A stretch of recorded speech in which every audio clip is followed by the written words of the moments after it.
A world where books are burned further than banned. Moreover, those who are responsible for burning these books are firemen. Guy Montag is a man with his 451 helmet who does his job in the firefighting profession without questioning. He is married but has no children. Like the rest of the world, his home is managed by giant screen televisions covering all the walls of his house. It is also possible to join these channels which broadcast without a break, live as soon as you are handed in a text. His wife Mildred spends all her time in front of the screens and even she accepts them as her relatives. In the rest of the time, she commits suicide by using boxes of medicine.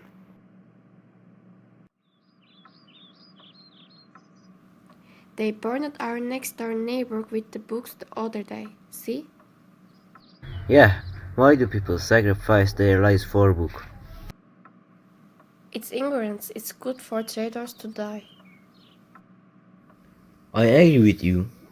I don't understand why they love that books so much if your government prohibits book I knows better. Montag continues his written life by keeping up with the order. Houses where people live are built with fire resistant. The only duty of firefighters is to follow the reports of those who secretly keep books in their houses and to burn all the books found. They know about the world they live in just as much as they are broadcasted on the screen and do not question the rest. In the situations for which human power is not sufficient, the mechanical dog, which they call the hound, has been used. This giant monster can chew even people in its metal mouth in a single bite when it is necessary. One day, when Montag returns home from work, he meets a girl near his house. This little girl, named Clarice McLaughlin, becomes a milestone in changing his life, even if he doesn't know. Without letting Montag speak, she bombards him with questions. In a world where people do even their own jobs without questioning, 17-year-old Clarice causes Montag to question life, starting from his own job that night.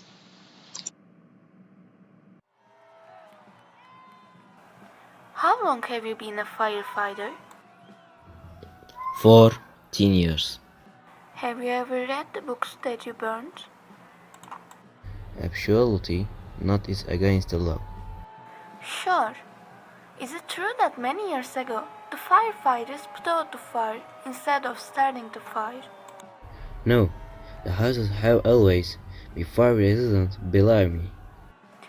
Have you ever fancied reading books? No, as I said before, it is against the law. Do you know what is written in them? Trick and ungrounded things that belong to the past. Why is everything that belongs to the past being erased? Because all of they are false. You shouldn't believe them. The next night, when they come across, the girl asks Montag whether he is happy or not. Hi, I'm glad to see you again. Hello, are waiting for me here? Yes, I'm here just to ask a question. Are you really pleased with doing this job? Yes, I am. The other day, someone's books were burnt in this neighborhood, and you should have seen your countenance. It was full of terror. This job makes me happy. They are traitors, but don't give exact information.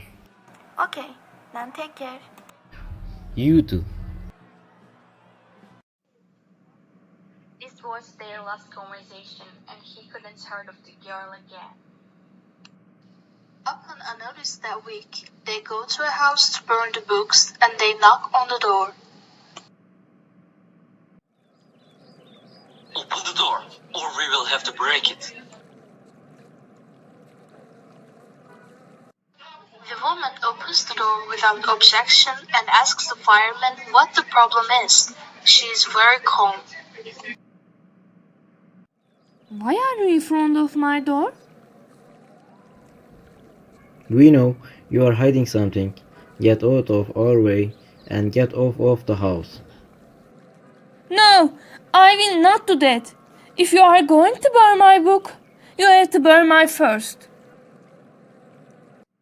The woman walks in with the fireman. Montag, whose conversation with the girl is somewhere in his mind, is also impressed by this behavior of the woman. He is so curious about the place for which people are willing to die that he takes a book to be burnt from the ground without revealing it to his leader and hides it in the pocket of his jacket. Then he repeats these sentences by himself. You are not a traitor. You are just curious. You are not a traitor. You are just curious.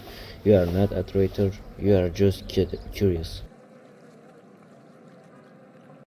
After that day, Montag even changed his perspective on his job. He puts everything he has learned for years aside and starts to question. The next day, he doesn't go to work and says he is sick. He tries to explain the situation to his wife, while they are trying to figure out what has been written in these proscribed books. Montag has taken involuntarily from the houses he has gone to burn for years. Although Montag has been affected by the books, his wife doesn't support him and she wants to dispose of the books. Don't you go to work today? No, I have called my dad. I am sick. Did you lie to our government to read that damn thing? If you were in my shoes, you would do the same thing. No, I wouldn't betray my government. What if they knew important information? I am sure they don't. They aren't important and all of them must be destroyed with the ones you are hiding in the roof. Why do you think so? In the following days, even if Montag continues his job, he continues to question the books. He gets caught talking to himself. You are not a traitor. You are not a traitor. You are not a traitor. His strange behavior isn't unnoticed by anyone, including the leader, but they have no evidence. Montag, who wants to learn everything totally, reaches out to a man named Faber, a former teacher he met long ago. Hello, Faber. Long time no see. How are you? Thanks, Montag. I am fine. Good. I want to talk to you about something, but if it stays between us, I will be late. Sure, Montag. You can trust me. I have read the books. Have you read the books? Yeah. Why are we burning this stuff? Faber, what are you doing hidden from us? You are a fireman, Montag. Do you want a vehicle you drive to burn your house? No, Faber. I know you are reading too. I'm reading, but I'm not a fireman. What should they do to me anyway? I don't know. Faber, somehow I have to get right of this situation. If you want help, you know where to meet me. One day, while they are at work, a notice comes by a phone call. Hello, this is the main department of fire station. Hello, I would like to give notice. Of course, we are listening to you. My husband is hiding a lot of books at home and he does not want to burn them. You must urgently burn these books and arrest him. He is a traitor and I can't keep up with this anymore. It's okay, madam. We are sending the fire brigade right away. A woman hears the address after telling her husband is hiding a book at home. When Montag and his team go to that address, Montag finds out that this is home. All the books books he has hidden are piled up in the garden and waiting to be burned. He orders Montague to burn the leader and then surrender. After Montague burns the few books, he cannot keep his temper and throws his flamethrower into Team Leader and burns the man there. He takes the few books that he can save from the flames and goes away. Despite being pursued both by the authorities and the mechanical home, Montague, with the help of Faber's directions, managed to get out of the city and meet with the other book lovers, the directors. The most tragic point of the group is that and they have each memorized at least one book with the intention of carrying its knowledge into the future.